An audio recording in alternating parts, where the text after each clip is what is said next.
see everybody in again, and we'll just pick right up. We left off in our last program in 2 Thessalonians chapter 2, and we'll still stay in verse 10 for a moment.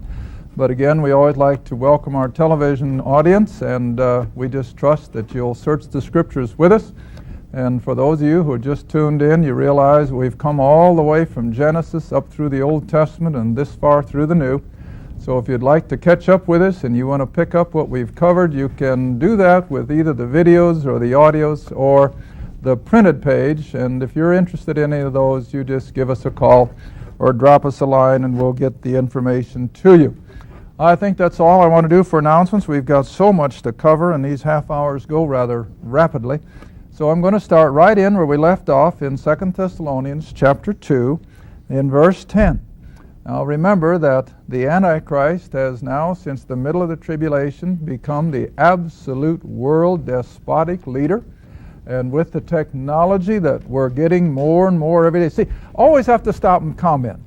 Do you realize that none of this end-time prophecy could have ever been even imaginable had it not been for our technology? But see, our technology is all making it all so believable. We know that there's going to be a technology that will globally position every individual. They'll know where we are. There's no place to hide. And so during the tribulation, this will all peak, and they're going to have whatever technology is needed to fulfill what we're seeing in the Scriptures. And that's what makes it so, what should I say, so believable. 20 years ago, this was still something you had to take by pure faith. But today, you can just see it coming faster and faster. And I was reading an article the other day. You know, we haven't heard much about fiber optics for the last 5, 6, 7 years. Now, all of a sudden, the communications experts are coming back to fiber optics, and they're realizing that they can just almost exponentially increase the number of messages going on just one little hairbreadth line. And it just is mind-boggling. And when they tell you that they can put all the New York Times newspapers that have ever been printed on one little chip.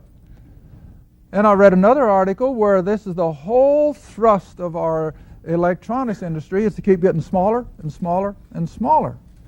And there's almost no limit to it. Well, all of this is just telling us that it's getting the world ready for this absolute governmental control of the masses. Now, I guess the first thing I have to clarify, 2 or 3 at break time got the idea that I said no one could be saved during the tribulation. Now, I did not say that, and I got to clarify that. Only those who have heard the grace gospel that Christ died for them and rose from the dead, and they can have it free for nothing by simply believing it, and they have rejected it, they're not going to have a second chance. They've had their opportunity. They understood it, they considered it, the Holy Spirit enlightened them, but they said, thanks but no thanks, I'm having too much fun, I don't want to give up my wicked lifestyle, I'll do it later. Well, bless their hearts, and I feel for parents who are weeping for children out there that are in the world and lost. But don't give up. Don't give up. I'll never forget, years back, I had a dear old gentleman, we were talking about this very thing. And I could see the tears running down his cheek at the back of the room. And he came up afterwards, and I asked him, I said, I'm not going to name him because there are people listening in my audience that they'd know who it was. And I said, what's the matter? And he said, Les, I've got 2 grown sons. Grew up in our local Sunday school class, but he said, they never heard the gospel. And he said, they're out there in the world making big money and they're lost. He said, if the Lord should come tonight, he said, they'll be left behind. And I said, well, at least you can take comfort in the fact they haven't heard the gospel. They're not in that category. But he said they'll be left behind. Well, now he doesn't know it because he is now off the scene. But here just a week or 2 ago, we got an email, wasn't it, from one of those boys. And he had come to know the Lord, and he was studying our material. Oh, how I wish I could have let that weeping father know. Well, one of the two have come in. Maybe the second one will come too. So never give up. If your parents out there and your kids are out in the world, don't ever give up. You just keep praying and praying and praying that the Lord will somehow open their heart. So, all right, let's first qualify if I was misunderstood. I didn't say that, but I might have been misunderstood. Come back with me quickly to Revelation chapter 7. We always got to clarify first if there's a need. Revelation chapter 7. And we'll just start at, verse 3. Revelation 7. Let's just jump in at verse 3. I haven't got a lot of time for this. Revelation chapter 7, verse 3. And so the angel said, hurt not the earth, nor the sea, nor the trees, until, time word. They need a segment of time. And what are they going to do? They're going to seal the servants of our God in their foreheads. And then he comes in and lists that it's 12,000 young Jewish men from each one of the 12 tribes of Israel. Now, of course, I think Dan is left out, if I'm not mistaken. It's been a while since I've looked at this. But I think Dan is the one left out, and one of the other sons of Joseph is brought in. But nevertheless, there will be 12,000 young Jewish men, each out of the 12 tribes of Israel. Now you see the doubter scoffs, doesn't he? He says, well, no Jew knows what tribe he's from. No, I know the Jews don't, most of them, but God does. And you know, God in His sovereignty, in His own way of doing things, has somehow or other preserved 12,000 young men that will be identified with each one of the 12 original tribes of Israel, except Dan, because they went into idolatry.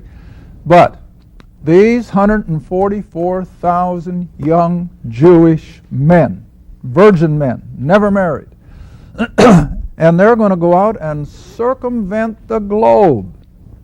I've always said this is Israel's redeeming moment. What the nation failed back there in Acts chapter 1, 2, and 3, these 144,000 Jews are almost going to make up for. Now, I don't like to quote people unless I'm real sure, but I'm quite sure it was Tim LaHaye in one of his books. Tim LaHaye made the comment that he thought more people would be saved, and if he finds out that I said this and I'm wrong, I apologize before he even has to call me on it. But I'm sure he wrote in one of his books on Revelation that he feels there will be more people saved during this 7-year period under the preaching of the 144,000 than were saved in all the ages of the church. Now you say, how can that be? Well, you've heard me use the numbers. Why is God going to bring such wrath and judgment on this last closing generation of people? Because of the numbers. There are more people living on the planet right now than have lived all the way back. Because you want to remember, the world's population for centuries on centuries was like 500 million, 500 million. That's all. And it wasn't until about the middle 1800s that doubled to 1 billion. And that happened in about the early 1900s. Now, of course, since the early 1900s, it has doubled and doubled to where we're now 6.5. And it's going to double again in a few more years, see? So it's numbers. And so, yes, I can see the potential that there could be more people saved in the tribulation than have ever been saved in the church age. But I'm not saying I agree with that 100%, but I do know this. Revelation chapter 7, verse 9. After these 144,000 young Jews have been commissioned, they've been sent out around the planet. They will go supernaturally, remember? They won't have to buy airline tickets. They won't have to learn languages. They won't have to fear for their life. No one can take their life from them. That's the purpose of the seal in their forehead. But they will evidently suffer privation. They're going to suffer hunger. They're going to suffer heat and cold. They're going to suffer imprisonment, but they can't take their life.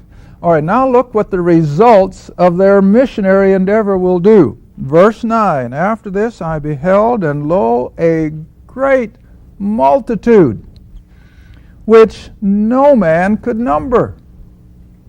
Now I know that's an, what shall I say, that's a undefinitive number, but whatever. It's a large number.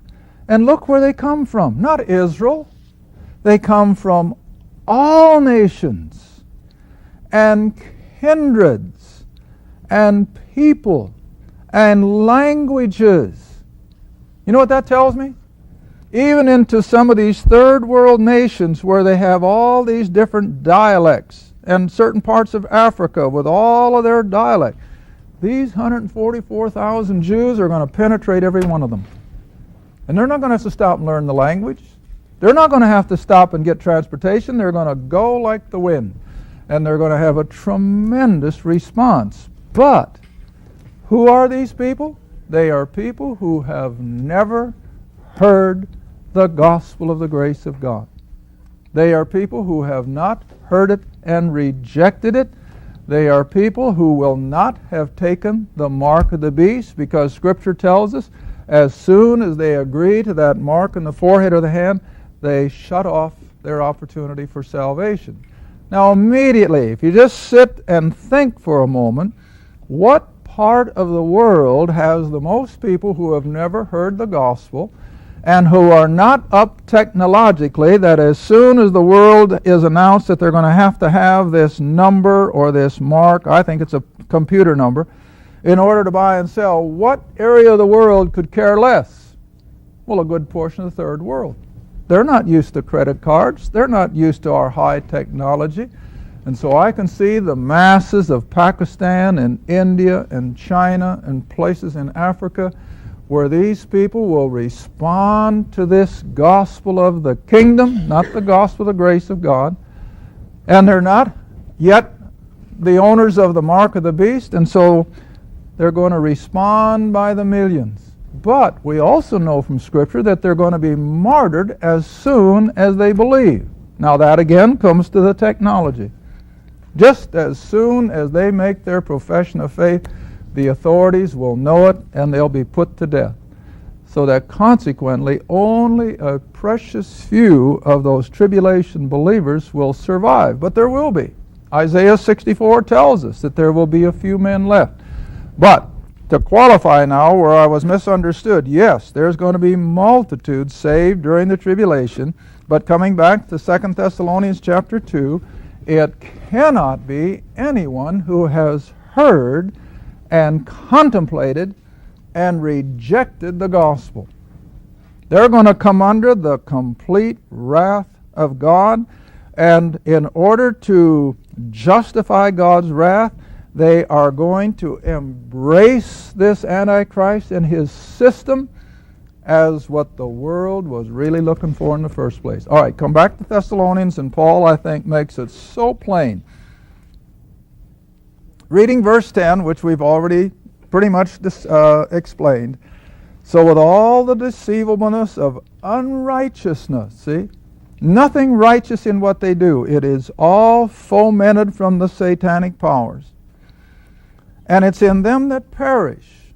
They're going to be lost for eternity, because they received not the love of the truth, which we pointed out in our last program was the gospel. They rejected that Christ died for them and rose from the dead, that they might have been saved.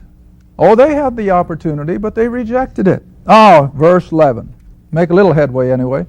For this cause. See how plain it is? For this cause. Well, you got to stop once in a while and go back. What's the cause? They heard the gospel and rejected it. Plain enough? They have heard the gospel. They've considered it. They rejected it.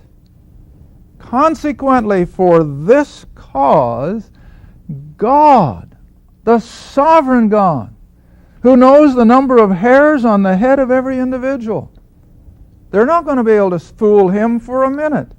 And so God will send them, these who have rejected the gospel and are alive now in the tribulation, God will send them a strong delusion. What's He going to do? He's going to fry their brain, I guess we could say. He's going to mix up their thinking. To what extent? They're going to say the Antichrist is the God we're looking for.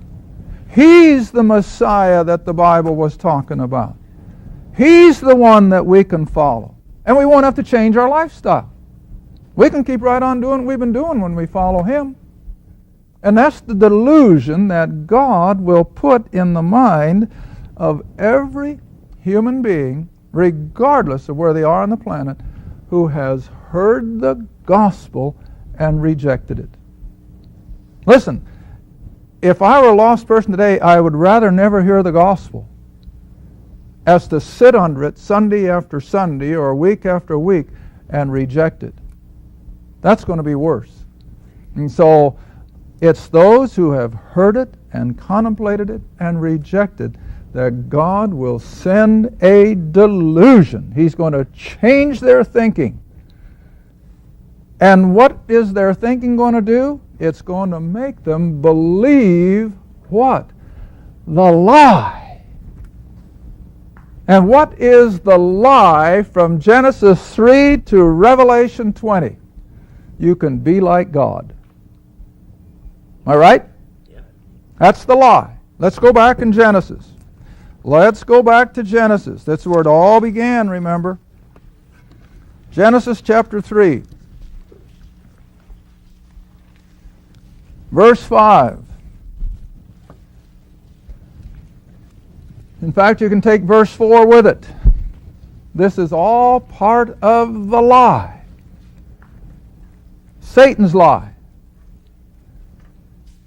And he's a master in carrying it out. Genesis chapter 3, verse 4 and 5. Eve, of course, you all know the setting, is in the garden looking at the tree. And the serpent, which was merely the vehicle that Satan was using. And so the serpent said to the woman, "You shall not surely die." Well, now what is that? It's a lie. Eve did die, spiritually, later on physically. But Satan says she wouldn't. All right, he says, "Thou shalt not surely die." But now look at verse 5. For God. See how smooth he is? For God doth know. See, he had to bring God in. Have you ever noticed that the politician, if he's worth his salt and he has a great, big, important message, and I think FDR was probably one of the masters of it, they never end a speech without, in the last sentence or maybe a paragraph, who do they have to mention? God. Oh, somehow or other they'll say, "May God bless our nation," or they got to bring God in at least that much. But see, Satan is a master at it. He doesn't just say, "Well, now I'm telling you," but he says, "No, listen." He says, God doth know that in the day you eat thereof your eyes shall be opened. Of course God knew, in a far better way than Eve could ever understand. But he says, God doth know in the day you eat thereof your eyes shall be opened, and you shall be as what? Gods. Isn't that what the human race is looking for? Yeah. Oh, to have the power of a God. That's right. And that's the lie. See, Christianity never teaches that we will be gods. That's right. The New Agers do. A lot of the Orientals do. Yeah. But our gospel never teaches that we become God. We're going to be joint heirs with Christ. We're children of God, but we'll never be gods. Right. Remember that. But that's the lie of Satan. Oh, come on, Eve, eat, and you can be like God. The lie. All right, it's going to carry all the way through the human experience, this constant urge to believe the lie of Satan. All right, back to 2 Thessalonians chapter 2. Verse 11 again. And for this cause, because they rejected the gospel. It's that simple. For this cause God shall send them a strong delusion, that they should believe the lie, that they don't need the gospel of the grace of God. They're going to follow this man, Antichrist, who is going to let them become gods. Now verse 12. What's the end result? It's frightening. I mean, this is something to be scared about for an unbeliever. They should be. That they all, not just some of them, all of these people who have heard the gospel, have considered it, they know it's the truth, but they say, not now, maybe later. Some more convenient time, isn't that the way Agrippa put it? Sure. Not now. All right. That they all might be condemned. See? Condemned. Who believed not the truth. See, God isn't going to condemn them because of their evil works. That was just an outflow of their old satanic nature, of which all of us had the potential. But why will God in justice and righteousness condemn them to such a fate? Because they rejected the truth of the gospel. You know, we were talking the other day. If the gospel of the grace of God was something that would just demand $1 million, or a trip overseas, or to climb some high forbidding mountain, people would be after it by the millions. But here we offer something that is absolutely free. Free. You don't have to do anything but believe it, and then let God do the rest. But what do the masses say? Not interested. They could care less. And I'm sure the heart of God breaks when He sees the masses of humanity so indifferent. Now it'd be different. I could understand their rejecting of it if we were laying a lot of demands on them, like a lot of the cults do. And listen, adherents of cults take on that gladly. But God doesn't expect that. God says, I've done it all. All you have to do is believe it. Now, a lot of people may say, well, now, Les, why do you make such an impact on believing? Now, listen. Every one of us are human. And I've used this example before. Any one of us, if we were suddenly caught in a position that we had just witnessed something, regardless, whether it's an accident at an intersection or maybe a murder or whatever, we had witnessed it. We saw it. And we fully knew every little detail without any doubt in our mind. And when somebody came along and said, well, what did you see and hear? And we tell them, with all the honesty at our disposal, and they turn around and say, I don't believe you. What are they calling you? A liar. Now you see, every person that rejects this offer of God's grace, in so many words, is just saying, God, you're lying to me. I don't believe it.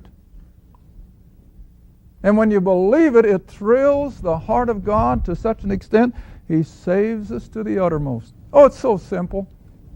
It's so simple. You remember I've given the example on the program before. I had a lady quite a few years back. She's probably dead and gone by now.